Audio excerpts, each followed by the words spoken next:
이 세상을 살아갈 때 사람들이 만물의 영장이고 하나님이 만들어가지고 똑똑하고 지혜롭고 영리합니다. 그러나 항상 그런 것은 아니죠. 때로 보면은 동물보다도 못할 때가 또 때로는 있어요. 2004년도에 동남아에 쓰나미가 몰려올 때 그 오기 전에 그 큰 덩치를 가지고 있던 코끼리도 위험을 알고 산으로 도망하고 땅 파는 두더지도 나와가지고 엉금엉금 산으로 갔는데 우리 사람만은 그거 하나도 모르고 보트 타고 해변 걷다가 그 쓰나미에 다 걸려서 큰 재난을 당한 것을 아마 보셨을 것입니다. 또 이 동물들은요, 아무리 맛있는 것이 있어도 그 위장의 70% 이상을 채우지 않는다고 합니다. 그렇게 먹기를 즐겨하는 그 돼지도 70% 이상을 안 넣는데요. 근데 사람은 맛없는 거야 뭐 안 먹겠지만 맛 있으면 120에서 200%로 그래가지고 위에 빵꾸가 나는 천공이 일어나고 또 막 소화제 사 먹고 손 따고 제 얘기예요. 이래도 그냥 어리석게 먹는 게 참 인생입니다. 동물들은 걱정 안 해요. 내일에 대한 염려 걱정 없습니다. 그러나 사람들은 먹을 것 재놓고도 과연 내가 어떻게 살아야 될까 그러다가 염려해가지고 불안해가지고 오히려 암 걸리고 죽는 경우가 더 많거든요. 사람들은 또 착각도 합니다. 이 착각이라는 것은 팩트가 있는데 그 사실을 오해하는 거죠. 어느 대학병원에서 2명의 의대생이 이제 복도를 지나가고 있었습니다. 그때 저쪽에서 한 남자가 배를 이렇게 끌어안고 오는 것입니다. 그랬더니 그 2명의 의대생이 한 사람은 말하기를 저 사람이 저런 자세로 지금 고통을 당하는 것은 류마티스 관절염 때문에 저렇게 고통을 당한다 하고 얘기를 합니다. 그랬더니 옆에 있던 의대생이 아니다라는 거예요. 저 자세는 디스크, 허리 디스크로 인해 고통스러워서 그렇다는 것입니다. 그래서 서로 옥신각신 누가 맞냐 이렇게 얘기를 하다가 그 남자가 앞에 와서 묻습니다. 화장실이 어디냐고. 그러니까 이 사람은요, 배가 아파가지고 화장실 가려고 했는데 전문적인 용어를 써가지고 류마티스 관절염 디스크라고 서로 오해하는 거죠. 우리가 인생을 살다 보면은 마치 지가 다 아는 것처럼 모든 것을 판단하는데 그게 맞지가 않을 수가 있는 거죠. 그냥 똑똑 바보 되는 것입니다. 자기가 다 옳지는 않아요. 그래서 잠언서 23장 41절 말씀에 내 사사로운 지혜를 버릴지어다 그랬거든요. 우리는 다 몰라요. 그 사람의 형편이나 그 사건이나 이런 걸 다 알 수가 없습니다.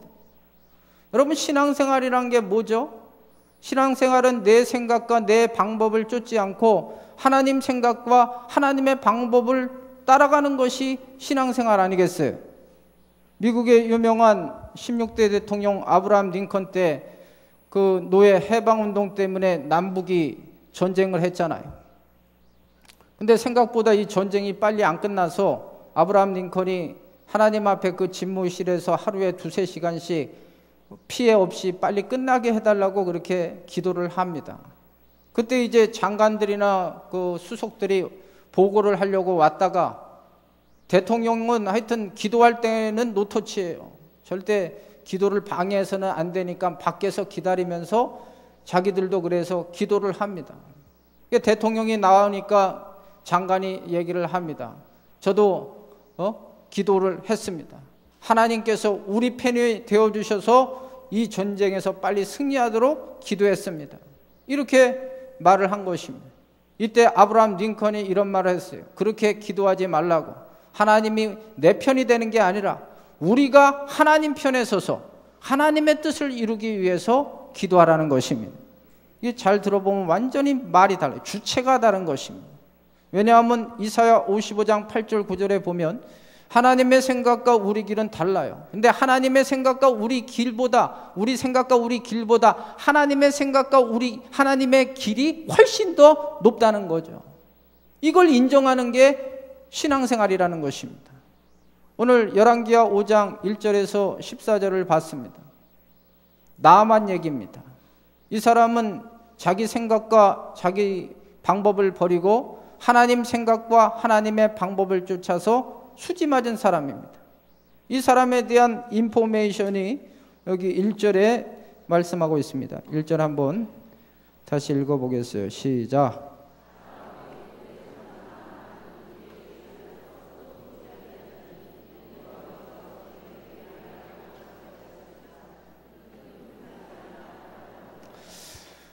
이 나아만에 대한 소개입니다. 이 나아만은 이스라엘 사람이 아니에요. 아람 사람입니다. 지금의 아람은 시리아입니다. 시리아에서 쌈 잘했대요. 근데 그 쌈 잘한 것도 하나님이 그와 함께 하셨기 때문에 쌈 잘한 거죠. 그러니까 하나님이 모든 것을 다 주관하고 계신 것입니다. 하나님의 사람만 주관하시는 게 아니라 하나님은 애굽 바로도 악인들도 하나님이 다 주관하고 계시는 거예요. 싸움 잘하니까 나라에서 넘버 2입니다. 권력을 가졌습니다. 모든 것 다 있는 거예요. 근데 여기 보면 문제가 나병 환자더라 이렇게 얘기합니다. 옛날 성경에는 문둥병자로 나왔고 의학적인 용어로는 한센병이죠. 한센병. 이 나병은 진짜 하나님이 주신 천병이라 그랬어요. 저주병입니다. 나병에 걸리면요 격리당해요. 지위 고하를 막론하고 살 수가 없어요. 전염되기 때문에 혼자 사는 거예요. 그리고 이 나병은 1, 2년 동안은 잠복기가 있어서 잘 몰라요.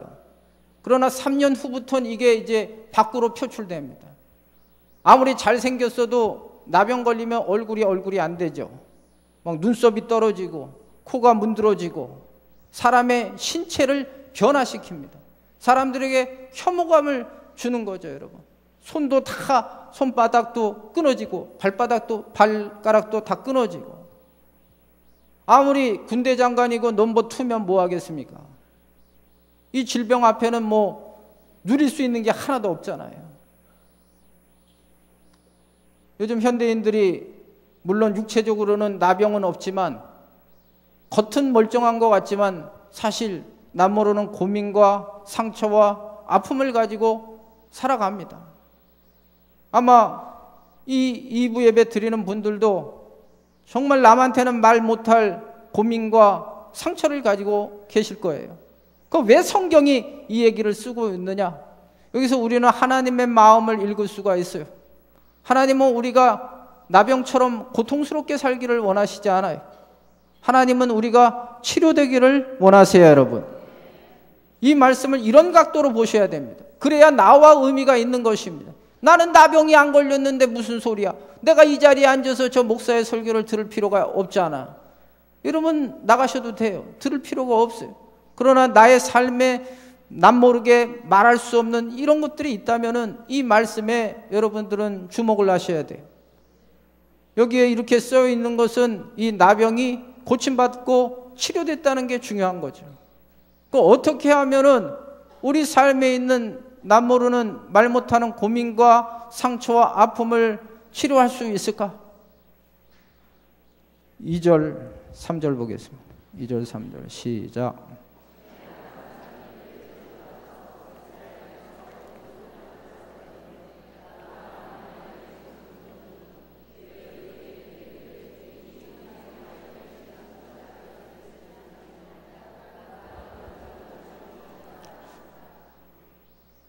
그러니까 아람하고 이스라엘하고는 전쟁이 많았어요. 열왕기상하 역사를 보면 그 전쟁하다가 이스라엘의 계집종 하나를 잡아와가지고 그 집 가사도우미로 썼나 봐요. 근데 이 가사도우미 계집애가 보니까 나아만이 문둥병자예요. 나병 환자예요. 근데 자기 경험이 있어요. 자기 사마리아에 가면 엘리사라는 선지자가 있는데 다 고쳐요. 막 죽은 자도 살리고. 그러니까 그걸 체험했기 때문에 요 얘기를 해주는 거예요. 우리 주인이 사마리아에 가면 그 선지자만 만나면 문제 해결된다. 요 얘기를 나아만이 들었다는 거죠. 우리 기독교는 들음의 종교입니다. 우리 하나님을 목자로 얘기했고 우리는 양이에요. 양은요 눈 나빠요. 시력이 없어요. 그러나 청력이 발달됐어요. 잘 들어야 됩니다. 그래서 성경은 들을 귀 있는 자가 복이 있다 그랬어요, 여러분. 믿음은 들으면서 난다 그랬잖아요. 무엇을 들었어요? 온갖 얘기를 다 들을 수 있겠죠. 근데 여기에 복된 소식이 뭡니까? 사마리아에 가면 선지자 있는데 그 선지자에 가면 난다는 거죠. 치료된다는 거죠. 이게 굿뉴스 복음 아닙니까, 여러분?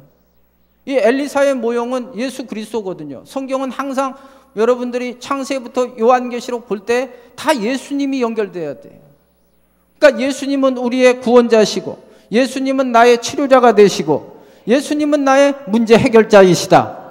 이게 복음이에요. 이게 복음. 이 복음을 들을 때 역사가 일어나는 것입니다.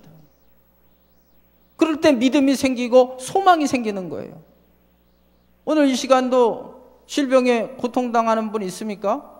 첫 단계는 들어야 되는 것입니다. 마가복음 5장에 보면 이런 기사가 나와요.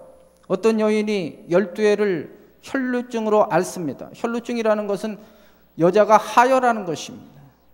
피가 난다는 것은 부정한 거예요. 성전에도 못 들어가고 부부관계도 못하고 다 버림받는 것입니다. 이 여인이 이 고통을 안고 어떻게 하든지 치료받으려고 용하다는 의사 민간요법 다 썼지만 소용이 없었어요. 그러다가 나중에 예수님께 나왔을 때 옷가를 만지니까 그 질병이 뚝 멈춰버렸거든요. 그 첫 단계가 뭐냐 하면 예수의 소문을 들었다는 거죠, 여러분. 이 복음의 능력은요, 들을 때 믿음과 소망이 생겨요, 여러분. 오늘도 여러분이 인생에 재미가 없으신 분, 그런 분이 있습니까?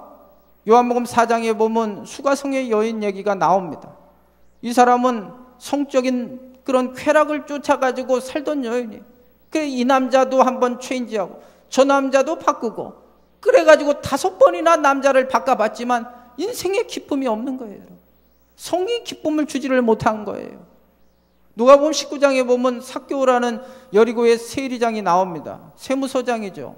이 사람은 키가 작은 핸디캡을 가지고 있었어요. 그래서 그 핸디캡을 어떻게 하든지 보완하기 위해서 돈이면 장땡이다. 돈만 모으면 내 인생은 행복하겠지. 그 돈을 엄청나게 긁어 모았지만 행복이 없는 거예요. 그러다가 진짜 누구를 만나고 누구의 소문을 들어요? 예수님을 만나고 예수님 말씀을 듣다가 그 집의 구원의 역사가 일어나지 않습니까? 오늘 이 시간도 여러분 해답은요, 진짜 복음은 예수가 복음이에요, 여러분. 예수님이 나의 문제를 치료하시고 나의 문제를 해결하신다. 예수님만이 나의 구원이시다. 거기에 소망이 있어요. 그래서 예수만이 소망인 거예요.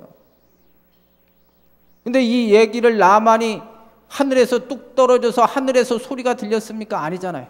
이 계집아이가 전해줬잖아요. 만약 이 계집아이가 입 다물고 가만히 있었으면 나만은 그냥 이 문둥병 앓고 나병 가지고 그냥 죽었어요. 그냥 변화가 없어요.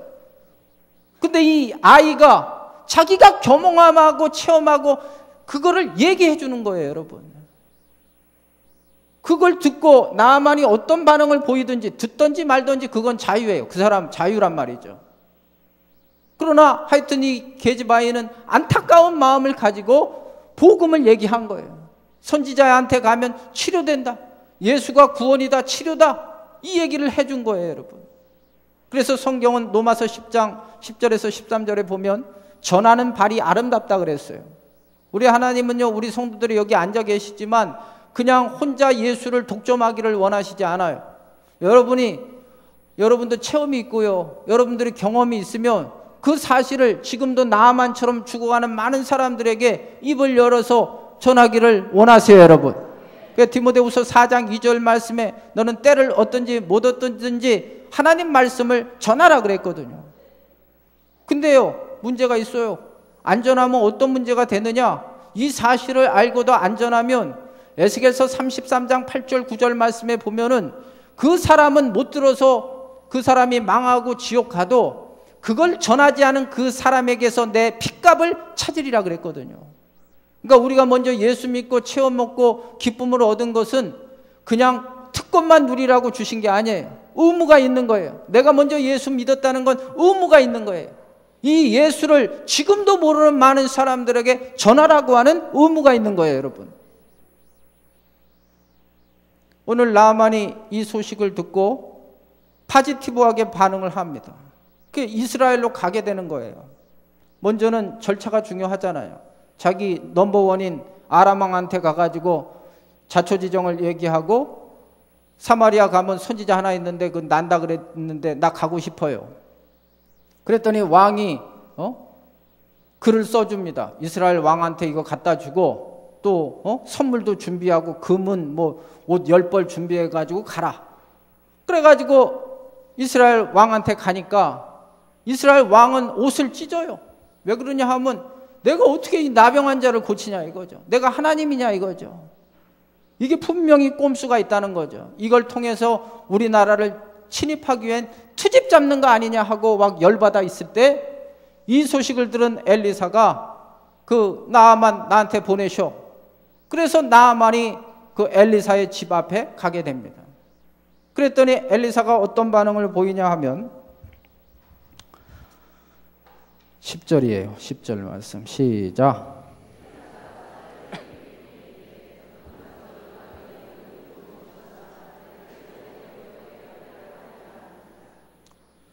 엘리사가요, 예의도 없어요.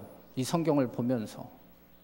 적어도 아람 나라의 넘버 2면 외교적인 그 예의가 있어야 되잖아요. 싸가지가 있어야 되잖아요. 솔직히 말해요. 그냥 종띡 보내더니만 요단강 가서 7번 몸을 담그셔 그랬어요. 이 상식이 안 통하지 않습니까? 기독교가 이렇게 상식이 없는 종교인가? 그 예의를 발휘해서 그러면 엘리사가 적어도 나가가지고 안수 정도는 안 해도 요단강 가서 7번 몸을 담그세요. 이렇게 얘기를 해줘야 이 나라의 체면도 쓰고 그러지 않습니까? 왜 이렇게 했을까? 이거 의도적인 거예요, 여러분. 성경을 보면서 여기에서 이런 것들을 발견하셔야 돼. 이게 테스트입니다. 테스트. 하나님은요, 언제나 잘 들으세요. 복을 주시기 전에 테스트를 하세요. 이게 공식이에요. 성경의 공식. 그 테스트는 너가 진짜 내 말을 믿고 순종하느냐, 이게 테스트예요. 그게 창세기 22장 아브라함이 이삭을 드리라는 얘기가 나오잖아요. 여러분, 이삭이 누굽니까? 아브라함이 100세 애 못 낳는 사라의 태를 열어가지고 간신히 자식 준 거 아니에요. 그걸 드리래요. 말이 됩니까, 여러분? 항변할 말이 많잖아요. 하나님은 그렇게 무자비한 하나님이냐 이거죠. 하나님은 테스트 하시는 거예요. 너가 어떤 상황에도 내 말을 듣느냐, 순종하느냐. 오늘 설교 제목이요, 순종이 해답입니다. 순종이 해답입니다. 이 성경 구조를 다 읽어보면요, 결국은 순종할 때 하나님이 오케이 하시면 그 다음 역사가 일어나요, 여러분. 마지막 테스트 하는 거예요. 헨리 앤 리차드 블랙 커비가 쓴 책이 하나 있습니다. 하나님의 음성에 응답하는 삶이라는 책이 있어요. 그 책에 보면 이런 얘기가 나와요. 이 저자가 이제 목회를 하다가 첫 번째 장례식을 치르는 얘기가 나옵니다. 그 첫 번째 장례식은 한 어린 소녀의 장례식이었어요. 이 소녀는요, 그 교회 다니는 젊은 부부의 첫 번째 아이고, 또 할머니 할아버지도 그 교회를 다니는 손녀였어요. 어느 날 이 사람이 신방을 갔는데 이 아이가 말을 안 들어 먹는 거예요. 부모가 이래 얘기를 하면 청개구리처럼 저렇게 하고, 요렇게 얘기하면 또 요렇게 얘기하고, 전혀 들어먹지를 않는 거예요. 그럼에도 불구하고 아이니까 귀여운 거죠. 말을 안 듣는 것을 보면서도 그냥 귀엽다 귀엽다 귀엽다 그런 거예요. 그러던 어느 날 이 앞문이, 대문이 열려 있는 거예요. 대문 밖에는 이 찻길이 있고요. 근데 이 아이가 문 밖으로 뛰어나가는 것입니다. 저쪽에서는 차가 지금 막 싱싱 달려오고 있고요. 이 아이는 그 차 주차되어 있는 사이를 통해서 도로를 향해 질주를 하는 거예요. 이때 부모가 불렀겠죠. 멈춰라고. 위험하다. 멈춰라. 다시 일로 와라. 근데 이 아이가 엄마 아빠 쪽을 한번 씩 보더니 다시 도로 쪽을 향하여 내질러졌어요. 그래 오던 차와 부딪혀서 이 아이가 죽어버린 거예요. 이 아이가 여러분 부모의 말에 순종하는 법을 배웠다면은 아마 이런 일은 없었을 것입니다. 그래서 그 책의 저자가 그런 거예요. 우리가 하나님의 백성이라면 뭐냐 이거죠. 순종이 생명이다라는 거예요. 순종이 생명이다. 성경 구조가 그렇습니다. 어떤 상황에도 하나님 말씀에 대해 순종하면 하나님이 복을 주세요, 여러분. 신명기 28장이 축복과 저주장이에요. 1절부터 13절까지 말씀은 온갖 축복이 다 나와요, 성경에. 들어가도 나가고 또 떡반죽 그릇도 복을 주시고 머리가 되며 꼬리가 되지 아니하고 하나님의 복이 다 있어요. 누구에게? 순종하는 자에게. 그러나 14절부터 되게 길어요. 내가 몇 절까지 있는지 모르겠지만 온갖 저주들이 다 있어요. 자식들 거지되고 전염병 돌고 뭐 전쟁 나고 이게 하나님 말씀에 불순종하면 일어날 사태에 대해서 쭉 열거되어 있는 거거든요. 한번 따라해 보세요. 순종이 해답입니다. 아까 아브라함 얘기를 했지만 마지막 여러분들이 문제 해결을 받고 역사를 체험하는 방법은 말씀을 순종하느냐 거기에서 쇼부가 나는 거예요. 단판이 지어지는 거예요. 근데 오늘 본문을 보면은 이 나아만이 위기를 만납니다.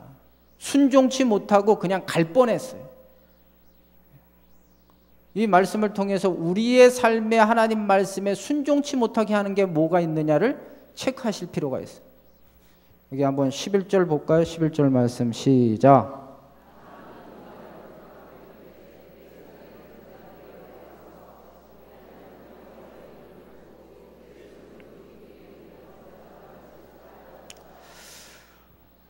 여기 내 생각이라는 말이 나오잖아요. 아까 제가 설교 초두에 신앙이라는 것은 내 생각을 버리고 하나님 생각에 튜닝하고 맞추는 거다 이렇게 얘기했잖아요. 내 생각이 있으면 순종할 수가 없어요. 그럼 여기 나오는 내 생각은 구체적으로 어떤 건가? 첫째는 교만한 겁니다. 여기 11절을 보면 나아만이 이 말을 듣고 요단강가에서 7번 몸을 담그라는 말을 듣고 열받았어요. 승질을 냈어요. 왜 승질이 났을까요? 내가 누군데? 라는 생각이 강한 거예요. 내가 누군데 저 엘리사 저거 이스라엘 왕도 꼼짝도 못하는데 저게 나한테 나와서 얘기도 못하고 말이야. 안내도 안 해? 건방진 것. 이렇게 생각하는 거예요. 그러니까 열이 받는 거예요. 만약 겸손했다면 승질 날 게 없어요. 진짜 간절한 마음이 있으면 그것만 하면은 7번만 몸을 담그면 치료돼? 열받을 게 없단 말이죠. 겸손한 마음을 가졌으면 화낼 게 없어요. 교만하면 그래서 불순종하게 되는 거예요. 역대하 26장에 보면 이런 기사가 나옵니다. 우시아라는 왕이 나와요. 이 왕은 어릴 때 하나님의 은혜로 왕이 됐어요. 어린 게 뭘 합니까, 여러분? 근데 하나님께서 역사하셔서 리더십을 세우시고 나라를 강건하게 하셨어요. 그랬더니 이게 지가 대단한 줄 알고 교만해서 제사장만이 드릴 수 있는 분향하는 일을 드리다가 하나님의 저주를 받아요. 그게 나병에 걸립니다. 오늘 나아만 장모처럼. 그 후반전 인생은 나병 걸리면 아까 말한 대로 격리당하잖아요. 하나님은요, 이거 진짜 조심하셔야 돼요. 여러분이 평생 사시면서 순종하고 싶으면 겸손하시기를 바라요. 교만하면 순종할 수가 없어요. 하나님은 교만을 싫어하세요. 제일 싫어하는 죄가 교만죄예요. 왜냐하면 이 교만죄가 이사야 14장 13절에 천사들이 하나님 앞에 대항하다가 마귀가 됐거든요. 그러니까 지금도 여러분이 하나님을 잘 섬기지만 죽을 때까지 이 말씀을 기억하셔야 돼요. 겸손해야지만 순종할 수가 있어요. 겸손하면 흥하지만 교만하면 잠언서 16장 18절에 보니까 교만은 패망의 선봉이다 그랬거든요. 그러니까 하나님의 룰이 있어요. 겸손하면 하나님이 막 끊임없이 은혜를 주세요. 그러나 교만함은 망하는 첫 번째 타자로 그렇게 만들어버린다는 거예요. 두 번째는 잘못된 습관을 가지면 순종할 수가 없어요. 11절에 보면은 이 나아만이 뭐라고 합니까? 내 생각에는 제가 나와가지고 저 선지자가 나와서 신의 이름을 부르면서 내 상처 위에 막 흔들어대면서 안수해 줄 줄 알았는데 이렇게 얘기를 해요. 이게 아람 스타일입니다. 아람 스타일. 아람 나라에도 얼마나 주술적인 미신 무당들이 얼마나 많았겠어요. 그때마다 그 사람들은 황송하니까 정치적으로 너무 높으니까 막 와가지고 어떻게 하든지 치료하려고 별짓을 다 했겠죠. 이게 습관이 된 거예요. 그러다가 요단강에 가서 7번 몸을 담그라 그러니까 자기 생각하고는 틀어져 버리는 거죠, 여러분. 이스라엘 백성들에게 하나님께서는 가나안 땅을 약속하시지만 그 약속을 받았던 가나안 땅을 약속받았던 이스라엘 백성들 하나도 가나안 땅 들어가지 못해요. 왜냐하면 애굽 스타일을 가지고 있었거든요. 출애굽한 후에 그대로 애굽처럼 금송아지 만들고 원망불평하고, 그러니까 너희들은 자격이 안 된다는 거죠. 먼저 너네들 가나안 땅 가기 전에 습관을 바꾸라는 거예요. 습관을. 찰스 두이그라는 사람이 습관의 힘이라는 책을 썼습니다. 그 책에 보면은 사회학자, 신경학자, 유전학자들이 그 사람의 습관이 어떤 영향을 주는지를 실험한 거예요. 그 중에 한 여성 얘기가 나옵니다. 리자 앨런이라고 하는 여성 얘기가 나와요. 34살이에요. 이 여자는 16살 때부터 술, 담배를 합니다. 그리고 패스트푸드를 막 먹어가지고 비만이에요. 몸도 뚱뚱하고 잘못된 습관을 가지고 있으니까 늘 피곤한 거예요. 체력이 안 되는 거예요. 그러니까 직장에 들어가도 1년을 못 넘고 그냥 그만 때려치는 거예요. 결혼을 하긴 했는데 결혼을 하고도 결국은 버림을 당하게 됐어요.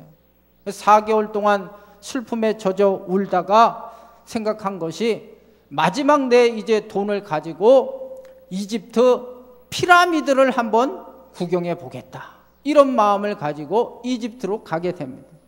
호텔에 가서도 귀찮으니까 안 나가 보다가 그래 여기까지 왔으니까 결심했으니까 한번 나가보자 하고 피라미드를 보려고 나갑니다.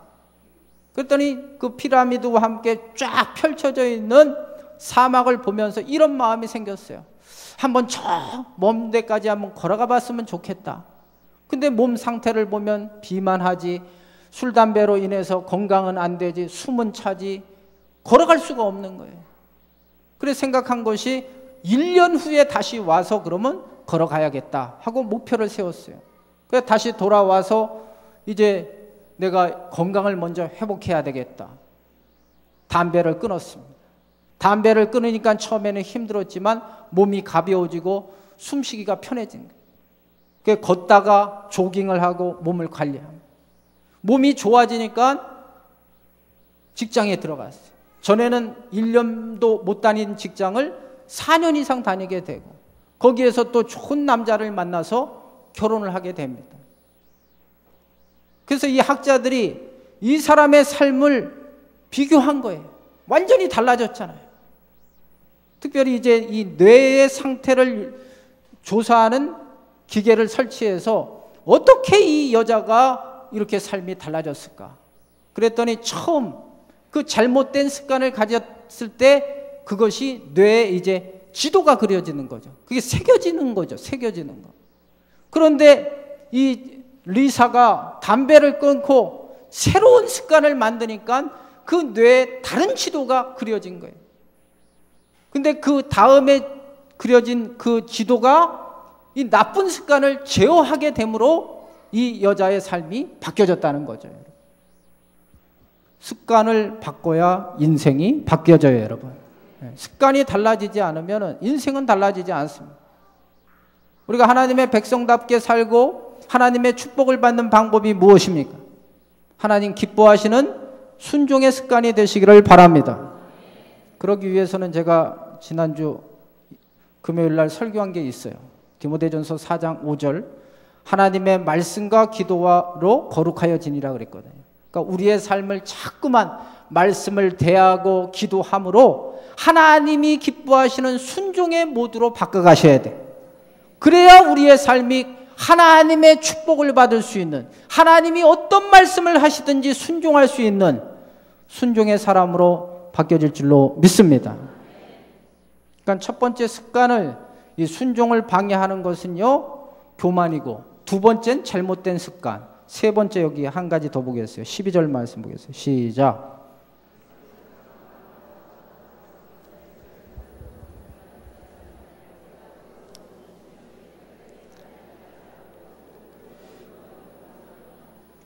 여기 다메섹강이 나오고 뭐 이런 강 얘기가 나오죠. 이게 시리아에 있는, 아람에 있는 강입니다. 자기 볼 때요, 요단강은 똥물이고 이 자기네 강이 훨씬 좋다는 거예요. 이게 사실이에요. 이 지식을 가지니까 요단강 못 들어가겠다는 거죠. 자기 지식, 자기 경험이 꽉 찼어요. 고정관념이 꽉 찼어요. 그러니까 하나님 말씀이 아무리 스티뮬레이트, 자극을 줘도 들어가지를 못하는 거예요. 여러분, 예수를 믿으면서도 옛날 습관, 옛날 가지고 있던 자기 경험, 지식을 주장하면요, 역사가 일어나지 않습니다. 마가복음 6장에 보면 예수님께서 그 자라나신 곳이 나사렛입니다. 나사렛. 여러분도 고향 좋아하잖아요. 그 고향을 방문하실 때는 다른 도시처럼 기적을 많이 행하기를 원하셨어요. 근데 그 사람들한테는 기적을 행하실 수가 없어요. 왜냐하면 고정관념이 딱 있어요. 저 목수의 아들이 아니냐 이거죠. 어릴 때 본 자식 아니냐 이거죠. 안 믿는 거예요. 안 믿는 거. 자기의 생각이 강하니까 그걸 안 받아들이는 거예요, 여러분.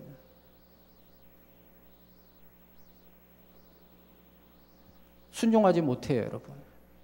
자기의 고정관념을 버리지 않으면 하나님 말씀이 들어오지 못합니다. 지금 이 시간 설교할 때도 여러분이 가지고 있던 인생의 모든 경험들을 우선시하면 이 말씀은 말 같지도 않은 소리 아닙니까? 여러분, 나병에 걸렸으면 어떻게 해야 돼요? 우리의 상식으로는 약을 먹든지 의사 찾아가가지고 치료를 해서 고침을 받는 거지. 그 요단강 가서 7번 몸을 닿는다고 치료가 됩니까? 아니잖아요. 이 시간도 설교를 들을 때 여러분들이 혹시나 여러분 스스로 적용해서 문제 앞에, 고민 앞에 그런 식으로 적용을 한다면은 이 말씀의 역사는 일어나지 않아요. 중요한 것은 요단강 가서 7번 몸을 담그라는 것이 하나님의 말씀이기 때문에 역사가 일어나는 거예요, 여러분. 물이 깨끗하냐 더럽냐가 상관이 없어요. 하나님 말씀 앞에 순종할 때 역사가 일어나는 거예요. 실로암에 가서 눈을 씻으라 그럴 때 그 말씀의 역사가 일어나니까 눈이 띄어지는 거지. 실로암 그 목가에 물이 아주 영험해가지고 치료가 되는 게 아니라는 거죠. 다행히 오늘 본문에 보면 나아만이 순종합니다. 그랬더니 어떤 역사가 일어나요? 14절 보겠습니다. 14절 시작.